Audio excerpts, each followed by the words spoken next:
नमस्कार, स्वागत है आपका हमारी इस खास पेशकश में। आज की बड़ी खबर क्या है? आज की बड़ी खबर यह है कि 1 महीना हो गया है जब इजराइल पर अटैक किया था। 1400 का बदला इजराइल ने लिया है। 10,000 से ज्यादा फिलिस्तीनी या हमास के ऑपरेटिव, जो भी वो कहना चाहें, उनकी मौत हो चुकी है। इस वक्त फिलिस्तीन के अंदर 35 में से 15 अस्पताल पूरी तरीके से बंद हो चुके हैं। इस वक्त जब हम बात कर रहे हैं तो वहां पर 66% महिलाएं, बच्चे, बुजुर्ग, उनकी मौत हुई है। लेकिन सवाल यह होता है कि क्या इजराइल यहां पर रुकेगा? क्या 1 महीने में जो उसने किया वो पर्याप्त है? क्या इजराइल ऐसा कुछ करेगा? तो इसकी बड़ी खबर, बड़ा जवाब है नहीं। नेतन्याहू ने एक बहुत बड़ा अमेरिकन टेलीविजन को इंटरव्यू में कह दिया है कि गाजा की पूरी रिस्पॉन्सिबिलिटी सिक्योरिटी की वो लेकर रहेंगे, मतलब पूरे गाजा पर कब्जा वो करके रहेंगे। दूसरी बड़ी बात, उन्होंने कहा कोई सीजफायर नहीं होगा। उधर बाइडेन कह रहे हैं सीजफायर करो और ये कह रहे हैं कोई सीजफायर नहीं होगा। इजराइल के ऑपरेशन गाजा पर इस वक्त की सबसे बड़ी खबर, इजराइल के टारगेटेड हमले तेज होंगे। बड़ी खबर, अमेरिका जल्द भेजेगा बॉम्ब गाइडिंग किट। अमेरिका से हुई थी 2600 करोड़ की डील। अमेरिका में इजरायली राफेल कंपनी ने तैयार की है किट्स। ये इस वक्त की बड़ी खबर। गाजा पर अटैक बढ़ेंगे। ये तस्वीर आपके सामने है बंकर बस्टर की। ये वो बंकर बस्टर है जो कि दुनिया में बैन तो नहीं है, लेकिन इसके इस्तेमाल से भारी तबाही हो रही है गाजा में, ऐसा कहा जा रहा है। तो रवि, आज की ये बड़ी खबर है, ओवर टू यू नाउ। बिल्कुल, और देखिए अब गाजा में जीपीएस वाले बॉम्ब गिरेंगे। क्या है ये बॉम्ब और किस तरीके से इसका उपयोग होगा, जल्दी से बिग वॉल के माध्यम से इसको समझते हैं। अब गाजा में गिरेंगे जीपीएस वाले बॉम्ब, तो 2660 करोड़ के बॉम्ब उपकरण देगा अमेरिका, जिसका इस्तेमाल किया जाएगा निशान और बेहद घातक गाइडेड बॉम्ब के लिए आधुनिक उपकरण देगा अमेरिका। बड़ी बात यह है कि आजकल जितनी भी टेक्नोलॉजी, हमारे एक्सपर्ट्स यहां पर हैं, सारे जो बॉम्ब्स हैं वो जीपीएस गाइडेड हैं। लेकिन ये जो टेक्नोलॉजी जो इस्तेमाल की जाएगी अब, वो बेसिकली जो वहां पर टनल्स में हमास के ऑपरेटिव्स हैं उनको खत्म करने के लिए इस्तेमाल की जाएगी। टैंक्स का ऑपरेशन ऑलरेडी गाजा में चल रहा है, मतलब एयर और अगर कहा जाए लैंड, दोनों से अटैक हो रहा है। नेवी ऑपरेटिव ऑलरेडी मोड में दिखाई दे रही है, ये भी हमारे पास इंफॉर्मेशन है वहां पर। लेकिन जीपीएस गाइडेड किट से हमला बेहद सटीक है, ये इंफॉर्मेशन आ रही है। अनगाइडेड बम इन उपकरणों से स्मार्ट बम बन जाते हैं, यानी कि इन उपकरणों के लगने के बाद ज्यादा पिन पॉइंट अटैक होगा। लोकेशन ट्रेस कर सटीक निशाने पर विस्फोट होता है, जो कि इस वॉर में बहुत ही कामयाब साबित हो सकता है। इस सबके पीछे की एक बड़ी बात यह है, जैसे जैसे युद्ध आगे बढ़ेगा, टेक्नोलॉजी हो सकता है पीछे चली जाए, क्योंकि यह युद्ध लंबा खिंचने वाला है। जीपीएस का मतलब सीधे तौर पर आप यह समझिए, वो चाहते हैं कि ह्यूमन कैजुअलिटी, सिविलियन कैजुअलिटी को मिनिमाइज किया जाए। इसीलिए गाइडेड बॉम्ब्स का इस्तेमाल किया जाएगा जो पिन पॉइंटेड टारगेटेड अटैक्स पर किए जाएं। लेकिन इजराइल के पास ऑलरेडी ये टेक्नोलॉजी है, वो चाहते हैं इसको लंबा स्ट्रेच करना। सिविलियन इंफ्रास्ट्रक्चर को कम नुकसान होता है, ये जानकारी है। नेक्स्ट। बिल्कुल, और गाजा युद्ध से पहले अमेरिका इजराइल की डील हुई थी इसको लेकर, तो वो डील जो पहले हुई थी वॉर के, अब देखिए उस डील के मुताबिक ये प्रोक्योरमेंट होगा। और इजराइल की कोशिश यही है कि जब वो हमले करे तो दुनिया को वो बता सके कि सिविलियन इंफ्रास्ट्रक्चर को वो डैमेज नहीं कर रहा, वो सिर्फ और सिर्फ हमास को टारगेट कर रहा। हमारे साथ स्टूडियो में इस वक्त हमारे मेहमान जुड़े हुए, परिचय आपका करा दे। सबसे पहले हमारे साथ मेजर जनरल राजन कोचर सर, रक्षा विशेषज्ञ के तौर पर नोएडा स्टूडियो में जुड़े हैं। एयर कमोडोर एसपी सिंह हमारे साथ इस वक्त जुड़े हुए हैं, और कमांडर राजीव सरदाना, रक्षा विश्लेषक, जुड़े हुए हैं। पहला सवाल मेरा आप ही से है राजन कोचर सर, कि इस पूरी स्थिति में ये कितना कारगर साबित होगा? ये जो कहा जा रहा है कि जीपीएस लैस और बहुत ही गाइडेड अटैक करने की तैयारी है, क्या वाकई में, जैसा थोड़ी देर पहले निशांत कह रहे थे कि ज्यादा से ज्यादा ह्यूमन वॉर होने वाला है, फेस टू फेस बैटल होने वाली है, उस सब के बीच ये टेक्नोलॉजी कितनी कारगर साबित होगी इजराइल के लिए, आईडीएफ के लिए? देखिए, इसको समझने के लिए हमको टनल्स का जो नेटवर्क है उसको एक्चुअली समझना पड़ेगा। ये टनल्स एक स्ट्रेट लाइन में नहीं है, ये इंटर कनेक्टेड है और इसको काफ़ी ओपनिंग्स हैं। इनका जो है टनल्स के अंदर टनल्स हैं और उनकी इंटरकनेक्टिविटी इस तरीके की है कि ये जो आपका म्यूनिशन है जिसके ऊपर जीपीएस लगा हुआ है, ये इसीलिए कारगर हो सकता है बिकॉज ये एक सेंसर्स लगे हुए हैं और ये उसी हिसाब से टनल में अपना रूट बनाएगा।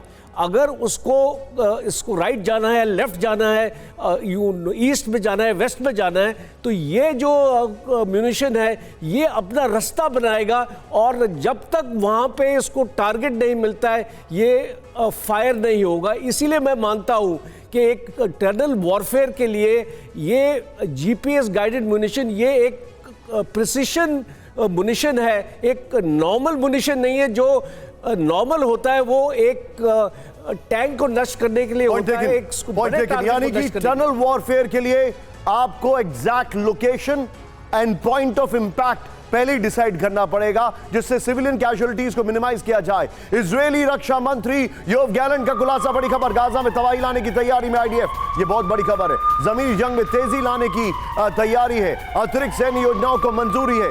लेकिन ये सिर्फ जो बातें हैं ये ग्राउंड में ट्रांसलेट नहीं हो रही हैं। मेरे साथ हमारे खास मेहमान ऑलरेडी मौजूद है, लेकिन महीने की जंग आगे और विध्वंस। ये देखिए, अब जरा मैं आपको डिटेलिंग जो दे रहा हूं वो देखिए जरा।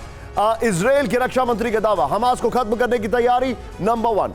बिल्कुल, ये दावे इजराइल की तरफ से लगातार किए जा रहे हैं हमास को लेकर। और दूसरी जो बड़ी बात कह रहे हैं वो कि हमास के नेतृत्व की तलाश से जो लीडरशिप है उसको खत्म करना बेहद जरूरी है, तभी इस लड़ाई पर पूरा नियंत्रण होगा और जमीनी अभियान तेज करेंगे। इजराइल के रक्षा मंत्री ने यह भी दावा किया है। आर्मी और एयरफोर्स ने गाजा को हिलाया। लगातार आर्मी और एयरफोर्स का हमला जारी है और याह्या सिनवार ने कमांडरों को मरने को छोड़ दिया है। ये देखिए कैसे ऊपर की लीडरशिप को छोड़ दिया गया। अभी कहां जंग चल रही है? अटाट्रा, गाजा सिटी, रफा, दीर अल बला और खान यूनिस। इंटरेस्टिंग बात क्या है, होल्ड करिएगा इसको। गाजा सिटी को वो घेर चुके हैं। राफा और खान यूनिस के जो रेफ्यूजी कैंप्स हैं उन्होंने बहुत मेजर स्ट्राइक्स की हैं। ये वो इलाका है दीर अल बला जो स्टार्टिंग का है, जहां पर काफी अटैक चल रहा है। और अटाट्रा में 3 दिन पहले जो है विध्वंस शुरू हुआ है। मैं सीधे चलूंगा, मेरे साथ यहां पर air commodore SP Singh sir मौजूद हैं। सर, इस युद्ध में मैं बहुत ज्यादा देख रहा हूं इन्फ्लुएंस यूक्रेन का, और खासकर जो टैंक्स का इस्तेमाल हुआ।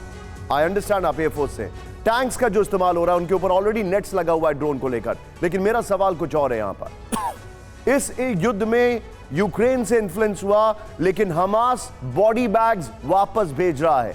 हमारे पास वो वीडियो है जिसमें बाकायदा एक इजरायली सोल्जर बोल रहा है कि वहां पर मॉर्चुरी में अब जगह नहीं है। वो ये कह रहा है कि यहां से बहुत बदबू आ रही है, रोज सोल्जर्स आ रहे हैं। इजराइल के लिए कोलैटरल्स बहुत हैवी पड़ रहे हैं कि नहीं पड़ रहे हैं? Sir, your take. देखिए, इजराइल के जो अटैक हैं वो अभी जैसे जनरल कोच ने बताया आपको, जो प्रिसिशन वेपन यूज़ किए जा रहे हैं, चाहे वो एयर से चाहे वो ग्राउंड से। ये वॉर उनको पता है, बड़ा क्लियरली ये मालूम है उनको कि ये प्रिसाइज वेपन से ही अटैक होगा, नहीं तो कोलैटरल। मेरा सवाल कुछ और है सर। मेरा सवाल ये है कि जो पलटन है जो अंदर ग्राउंड पर घुस रही है उसको बहुत कोलैटरल डैमेज हो रहा है।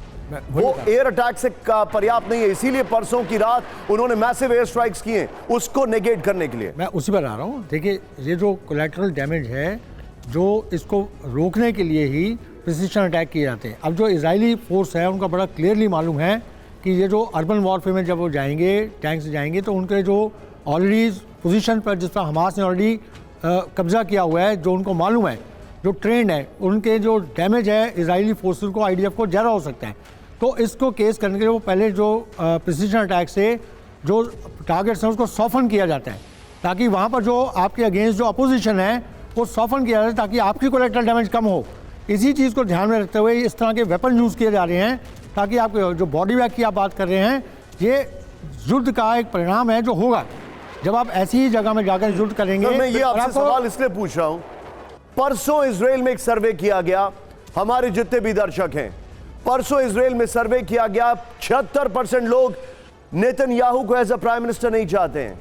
तेल अवीव में इस युद्ध के माहौल में जब ऊपर आयरन डोम काम कर रहा है, तेल अवीव में नेतन्याहू के खिलाफ प्रदर्शन हो रहा है, यानी कि नेतन्याहू के ऊपर डबल वैमी है। पहला बॉडी बैग्स और दूसरा सबसे जरूरी हॉस्टेजेस अभी तक नहीं आए। रवि, बिल्कुल, देखिए हॉस्टेजेस को लेकर लगातार ये चेतावनी न सिर्फ इजराइल बल्कि अमेरिका दे रहा है कि अगर हॉस्टेजेस नहीं आते हैं तब तक ये जंग नहीं रुकेगी। एक बॉटम लाइन तो खींच ही रखी है पहले से ही, और वो प्रेशर भी है। और देखिए इजराइल पर हिजबुल्लाह के हमले भी तेज हुए हैं और हिजबुल्लाह ने अपनी ताकत दिखाई है जंग में, नए हथियार करेगा इस्तेमाल। अल नूर मिसाइल का वीडियो जारी करके ये चेतावनी और ये दावा किया जा रहा है हिजबुल्लाह की एंटीशिप मिसाइल है अल नूर, और इस वीडियो के माध्यम से कहीं ना कहीं ये बताने की कोशिश की जा रही है कि अब बड़े हमले की तैयारी ये जो रवि आप वीडियो देख रहे हैं अभी, ये उनके जो एंटी शिप मिसाइल्स हैं हिजबुल्लाह ने वो दिखाएं। ये एंटी शिप मिसाइल्स पहली बार उन्होंने दिखाया और उन्होंने कहा कि वी आर रेडी, उसी लाइन पर जो ईरान कह रहा है। अपेरेंटली इनको ईरान से ये मिसाइल्स मिले हैं, ये जानकारी आ रही है। रवि ओवर। सवाल ये भी है कि ये जो वीडियो है इसके माध्यम से क्या ये मैसेज अमेरिका को दिए जा रहे हैं, क्योंकि सीधी सी बात है कि जो शिप्स हैं अमेरिका के वो इस वक्त चारों तरफ मौजूद हैं। और देखिए इजराइल पर फतेह 110 मिसाइल से हमला, और इराकी रेसिस्टेंस फोर्स ने इसका इस्तेमाल किया है। इस हथियार के बारे में भी हम आपको बता रहे हैं, इजरायली फोर्स की मुश्किल इससे बढ़ेगी और हिजबुल्लाह के पास भी फतेह 110 मिसाइल है, तो इन मिसाइलों का भी इस्तेमाल किया जा। लेकिन हिजबुल्लाह की जो ताकत है अगर उसको देखें, T-55 T-72 टैंक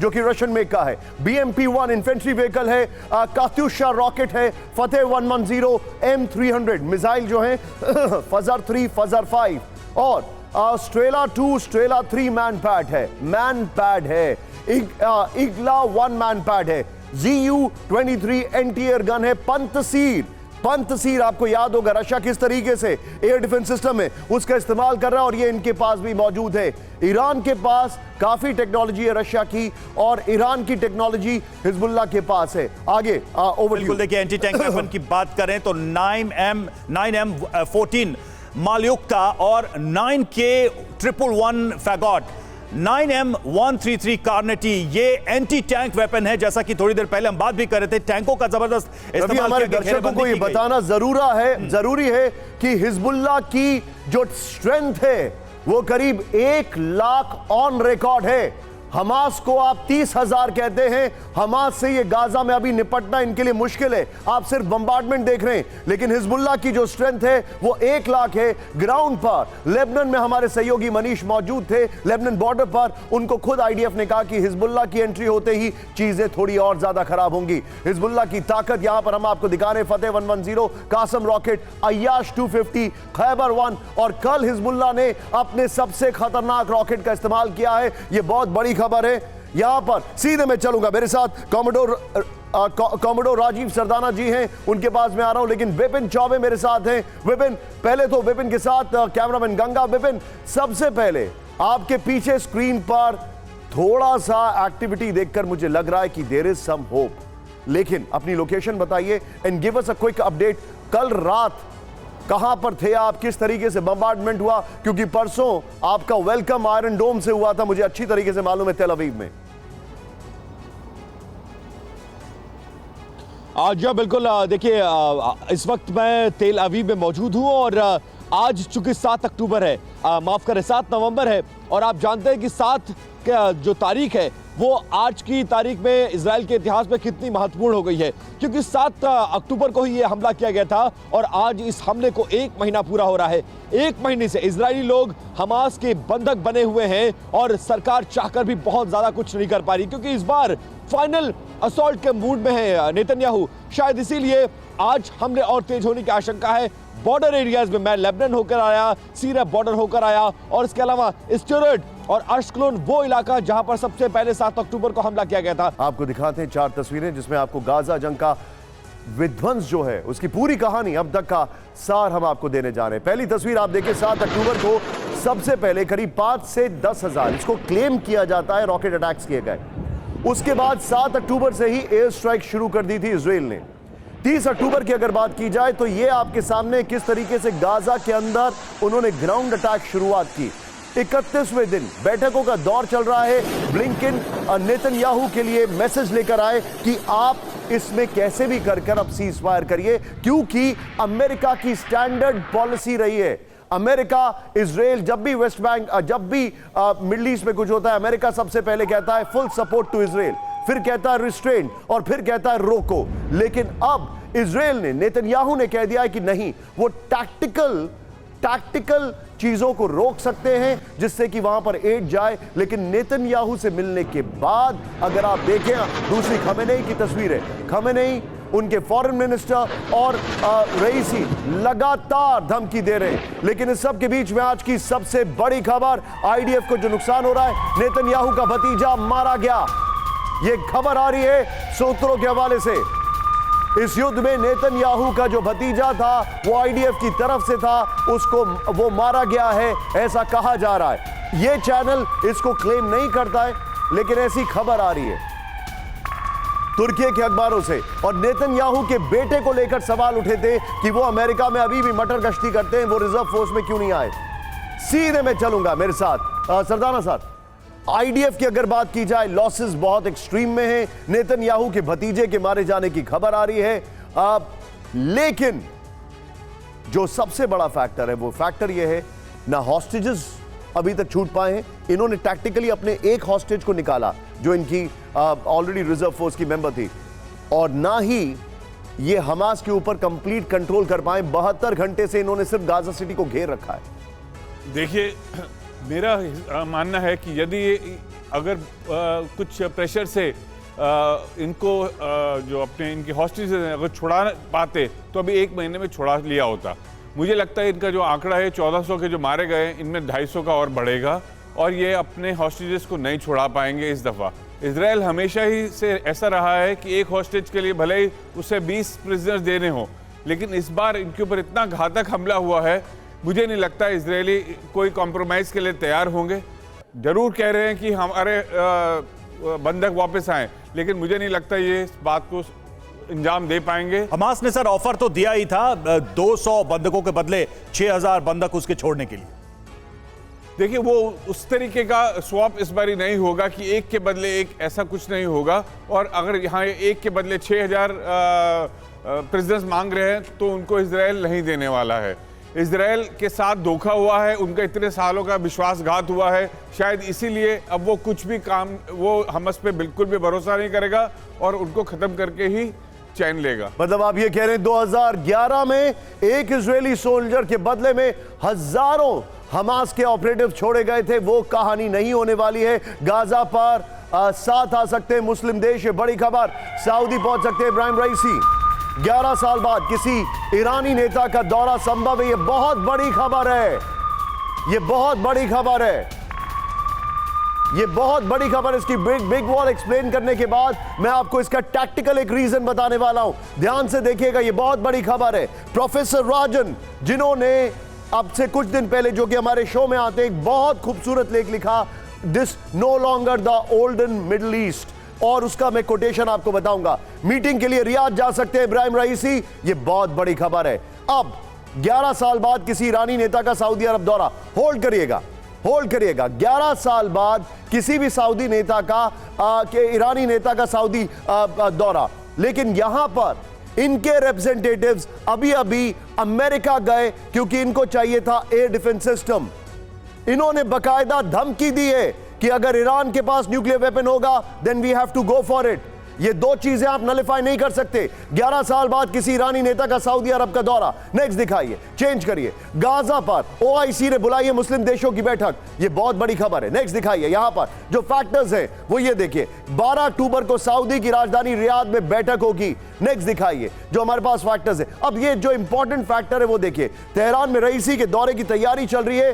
इन दोनों में एक कॉम्पिटिशन है, रईसी और इनके बीच में कंपटीशन ये चल रहा है ईरान और सऊदी में कि कौन इस सिचुएशन को डोमिनेट करेगा। लेकिन दोनों ही मीडिएटर नहीं है। मीडिएटर कौन है हम आपको बताने वाले हैं। चीन की मध्यस्थता से दोनों देशों का रुख नरम हुआ है, ये ऐसा आकलन है।